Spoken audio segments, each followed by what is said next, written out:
Hey everyone, this is Tinga welcoming you to another War Wednesday. Today's War Wednesday is against Avengerz 3.0. And as you can see, I joined this war very late, with less than 3 hours to go in the war, and the first team I was confronted with was a 930k Misfits team. This team had Loki, Hela, Ultron, Scientist Supreme, and Magneto, and I decided to go with symbiotes. Now, the reason behind this, it's kind of twofold. Reason number one, the 5 toons picked here are incredibly slow. Magneto is not going to get a turn to get his blinds off because he doesn't have a paired up Marauder with him. And so he'll be very, very slow out of the gate. Scientist Supreme has a revive mechanic that's going to be annoying, and Ultron's going to summon bots. So when I take out those bots, Carnage's passive is going to allow me to get speed up for all of my symbiotes. And reason number 2 that I took these in is because of the Hela and Loki combination. Hela summons Gregs, and so I will be using the exact same idea as I do with an Asgardian attack here, which is kill off Gregs until I can get my symbiotes' abilities around and bring them to bear. And if I do this well, my symbiotes might not even take damage.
Next up is Ultimus Cree versus Wakanda.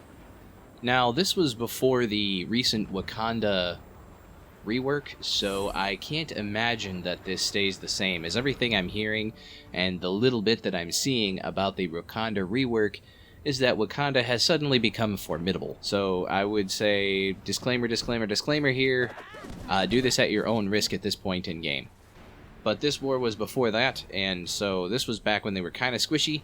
The only thing you really had to worry about was taking out Shuri and Killmonger. Shuri is the healer. She's a pretty decent healer before the rework. She's a lot better healer now after the rework.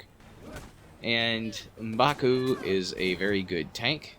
So Ultimus, saving him for his ultimate on taunting M'Baku, or whomever you decide to put the taunt up with Korath on, good options. One thing to say about this, Shuri does have the ability to stack a bunch of positive effects, and Ultimus's special can steal positive effects, so keep that in mind. Otherwise, sit back, relax, and enjoy this attack.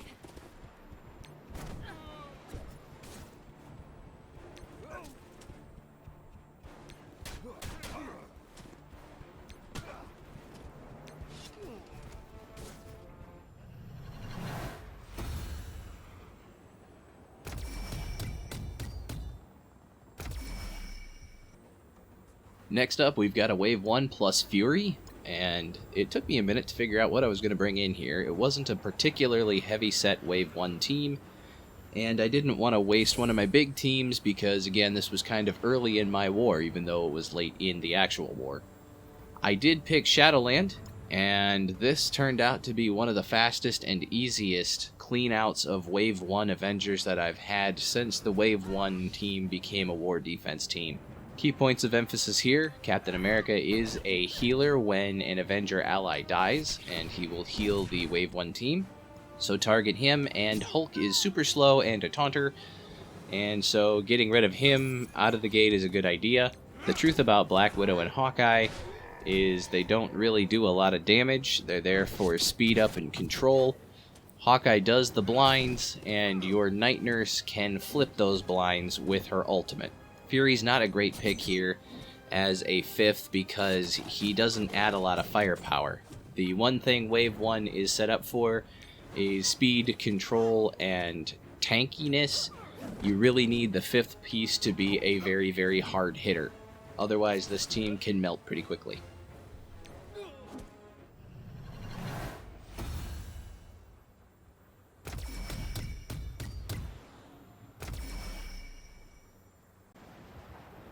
Okay, so next up is a Power Armor versus Power Armor matchup, where I am punching up just slightly. This is an example of the difference between a human playing and an AI playing.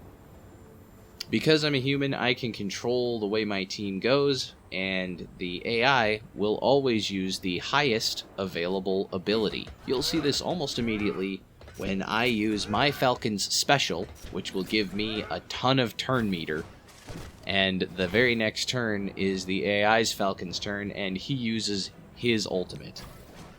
So at that point, basically, I've got the turn meter advantage, and so I can absolutely walk my way through this and blow away the Power Armor team on that side before any of their big damage turns with War Machine comes around.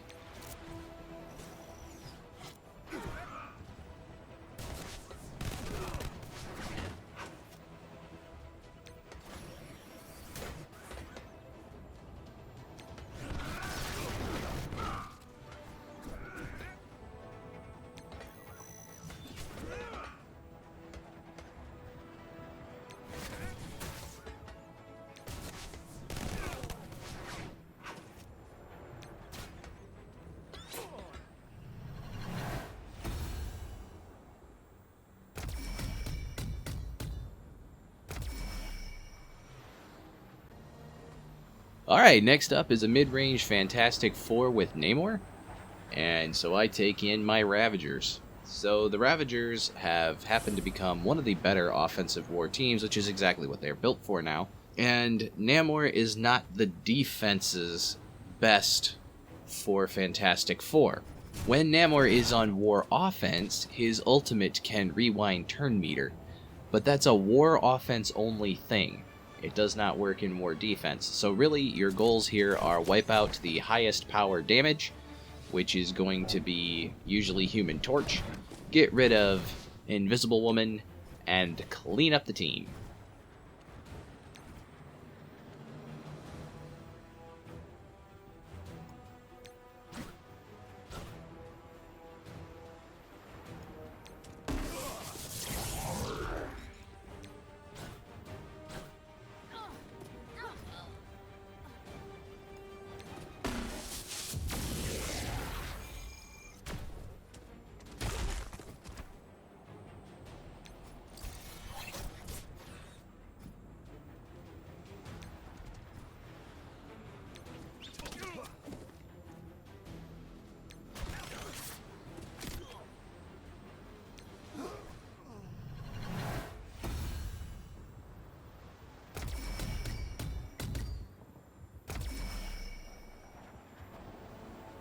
The next matchup is just a hot mess. It's Mr. Sinister, Phoenix, Wolverine, Cyclops, and Black Bolt.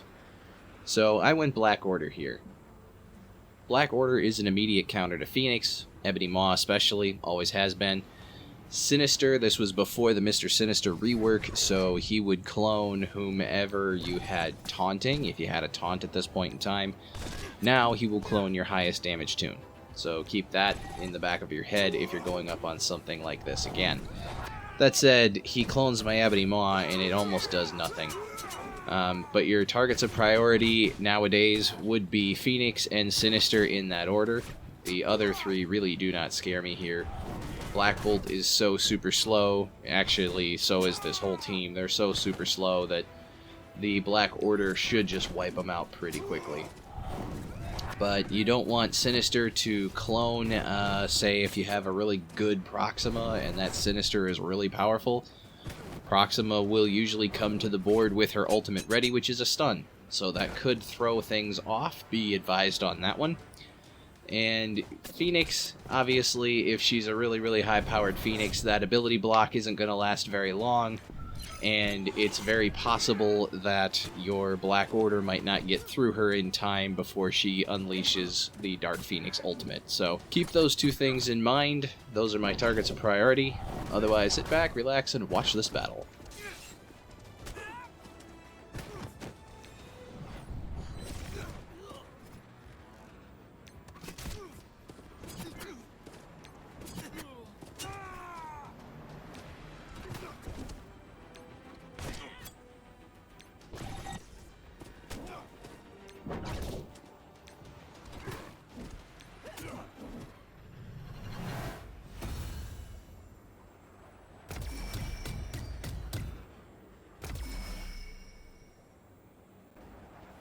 Next up is a pretty chunky Wave 1 Spider-Man Fury hybrid defense team, 820k plus. And there's no Hulk, and there's no Hawkeye. We've got Iron Man, which is definitely the weaker of the two alternates, Iron Man and Thor. Spider-Man's home is with Wed Warriors now, and again, kind of in the same vein as last time around, Fury just isn't a great pick for this team. So I took in X Factor with Namor, and as you'll see early on, that just goes very, very well for me. Shatterstar and Longshot do what Shatterstar and Longshot do, and Polaris cleans up a couple of tunes. Get rid of Cap, get rid of him as a healer, get rid of Fury, get rid of him as a healer, and everything else is just autoable.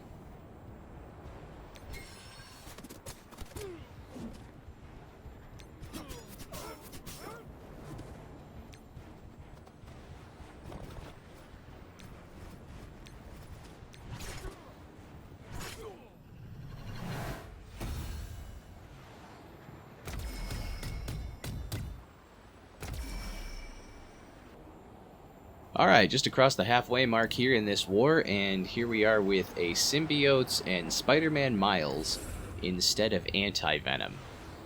So, I took an Axeman. This is completely autoable.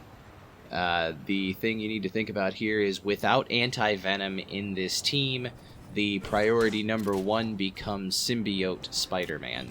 He does have the ability to heal the other symbiotes, and so you want to get rid of him pretty quickly. He does have the ability to affect a stun.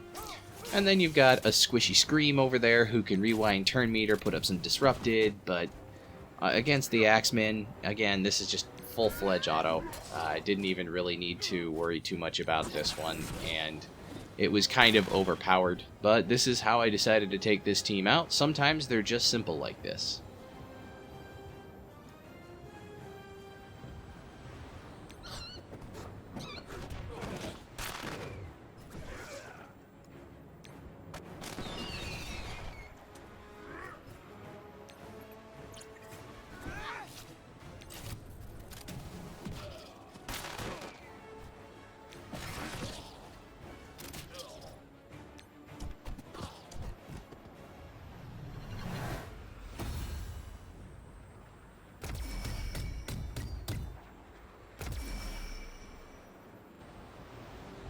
Next up is a Heroes for Hire team.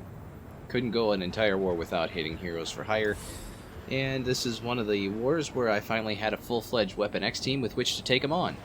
If you want more strategy talk about this, I did a recent Saturday special on Weapon X versus Heroes for Hire, so I would refer you to that video. And otherwise, sit back, relax, and enjoy the show here.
Next up, I have a small Brotherhood 1.5 mashup, where it's a little bit of the original Brotherhood and a little bit of Brotherhood 2.0. And I decided to take my Asgardian Warriors 3, Rhino, and Ultron in here. The reality is I took the Asgardians off of defense as a full team because I needed Loki to go with my Eternals. Loki has the ability to speed up Mystic Controllers, which usually gives Circe the edge on an offensive attack, so she can go first. Her ultimate is available, and Turn Me to Rewind is the first thing. I put Thor over on my Wave 1 Avengerz team, and so now I've got the Warriors 3, which is just kind of a shell of a team that I can mix and match and fill in with role players for some of these lower attacks, and that's exactly what I did here. Rhino clears blinds, you've seen that many times before, and Ultron's job is to carry this team, although my Hela is rather formidable and really helps out in this attack too.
Next up is my second Heroes for Hire in this war. When I first started doing videos, Heroes for Hire had not completely been assembled yet. Once they were, it was very difficult for me to tap even one. Now I'm able to take out two in a war. And so that's not to say Heroes for Hire has fallen from grace, although I will say it is still a very, very good defensive team. It's not as difficult because we've gotten a few more war offensive teams that can actually do a lot of damage against them. It's my understanding that the Dark Hunters can also take on Heroes for Hire, although I do not have them geared up, so I don't have any insight into that. But here's the run-of-the-mill Infinity Watch versus Heroes for Hire.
Next up, I have the Silver Surfer Challenge. This team is rather small, and my Silver Surfer has a TCP higher than the entire collective of this team. There's no chance with his being able to heal on every single turn that this team can take him out. I could have autoed it. I really just wanted to see Silver Surfer clear the board with his ultimate.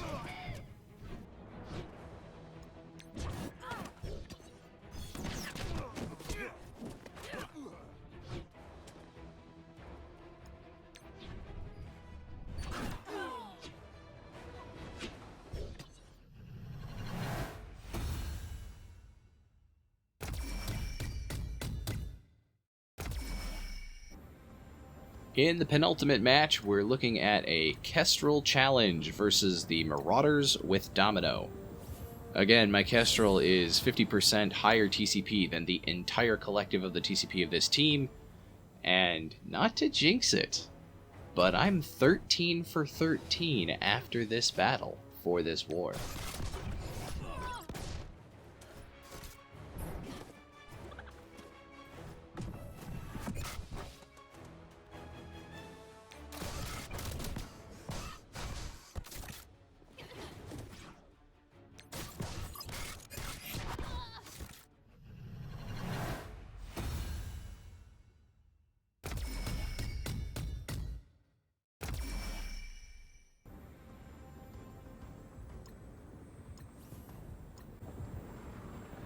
"11 minutes left in the war.